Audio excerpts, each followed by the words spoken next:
ఇది కేవలం సమాచారంగా మాత్రమే భావించండి. వైద్య నిపుణులను సంప్రదించండి. ఈ కపాలభాతి చేసినప్పుడు కూడా ఈ ఫీలింగ్ వస్తుందండి. కపాలభాతి చేసి కొంతసేపు అయ్యాక బాగా నిద్ర వచ్చినట్టు అంటే రిలాక్స్ అయిపోయి ఒక రౌండ్ కపాలభాతి చేసిన తర్వాత ఆల్మోస్ట్ శ్వాస కూడా తీసుకోవాల్సిన అవసరం లేని పరిస్థితి ఎందుకు వస్తుంది? కపాలభాతి ప్రాణాయామం కాదు. కపాలభాతి క్రియాస్. క్రియాస్ అంటే మనకి క్లెన్జింగ్ షట్ క్రియాస్ ఉన్నాయి.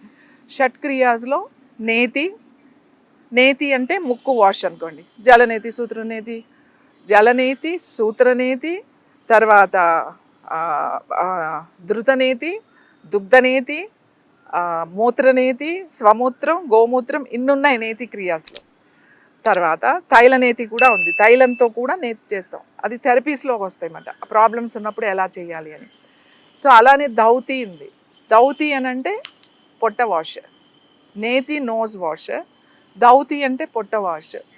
అలాగే నౌలి ఇవన్నీ ఇందులోకి వస్తాయి. అలాగే తర్వాత అగ్నిసార, తర్వాత వాయుసార ఇవన్నీ ఇందులోకి వస్తాయి. దాంట్లో కపాలభాతి. కపాలభాతి కూడా ఒక క్రియ. దౌతి, వస్తి, వస్తి అంటే ఎనిమాస్ అవన్నీ అయిన తర్వాత కపాలభాతి. తర్వాత త్రాటకం. త్రాటకం ఈజ్ ద ఐస్ కోసం. అలాగే kapalbhati is the brain wash అని చెప్తాం. బ్రెయిన్ డైరెక్ట్ వాష్ చేయడమే కపాలభాతి అంటే. ఎందుకంటే ఎగ్జేల్ మీద ఎక్కువ ఫోకస్ చేస్తాం. ఇన్హేల్ ఆటోమేటిక్గా వెళ్తుంది, బట్ మనం ఫోకస్ చేసేది ఎగ్జేల్ మీద. ఎగ్జేల్ చేసినప్పుడు ఇక్కడి నుంచే వదలాలి, నాట్ హియర్ సౌండ్, ఇక్కడి నుంచే రావాలి.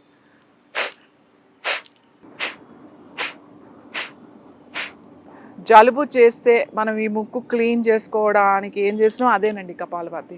సింపుల్. ఇక్కడ ఏదైనా అడ్డుపడిందంటే మనం ఇది ముక్కు చీదాలంటే ఏం చేస్తాం అంటాం. అంటే అన్నది ఇక్కడ నుంచే వస్తుంది, లోపల నుంచి వదిలితే రాదు. సో ఇక్కడ నుంచే జస్ట్ ఇన్హేల్ ఇలా వస్తుంది అన్నమాట. ఇది కపాలభాతి.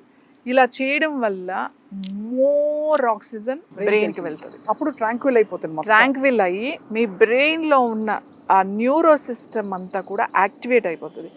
ఎందుకు మీరు అలా కళ్ళు మూసుకోగానే ఒక మీకు ఆ వైబ్రేషన్ ఉంటుంది, ఆ రిలాక్స్గా ఏదో ఒక తేలుతున్నట్టు ఉంటుంది కళ్ళు మూసుకోగానే. సో ఇది కూడా 1 సెకండ్కి 1 స్ట్రోకే. అంటే 1 మినిట్కి 60 టైమ్సే చేయాలి. నువ్వు 100, 120, 130 చేసేయకూడదు. 1 సెకండ్కి 1 స్ట్రోక్. 1 సెకండ్కి 1 స్ట్రోక్ అంటే కపాలభాతి అట్లా చేయకూడదు.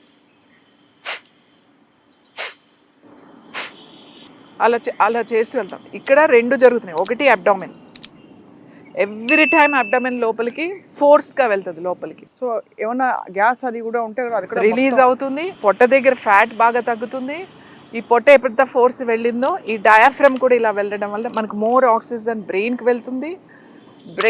బ్రెయిన్ రిలాక్స్ అవుతుంది, నర్వ్స్ అన్ని రిలాక్స్ అవుతాయి. మీకు ఆ వైబ్రేషన్, ఆ క్లెన్జింగ్ అనేది ఇక్కడ అవుతుంది అన్నమాట. ఈ క్లెన్జింగ్ కపాలభాతి అంటే చాలా, అందుకే చాలా బ్రెయిన్ వాష్ అని చెప్పేస్తాం. బ్రెయిన్ వాష్ అంటే ఎలా చేయాలంటే కపాలభాతి చేస్తే బ్రెయిన్ వాష్ అయిపోయింది అంటే మీకు అవసరమైన ఆలోచనలు, అనవసరమైనవి ఏవైతే ఉన్నాయో టాక్సిన్స్ అన్నీ కూడా బయటకు వచ్చేస్తాయి.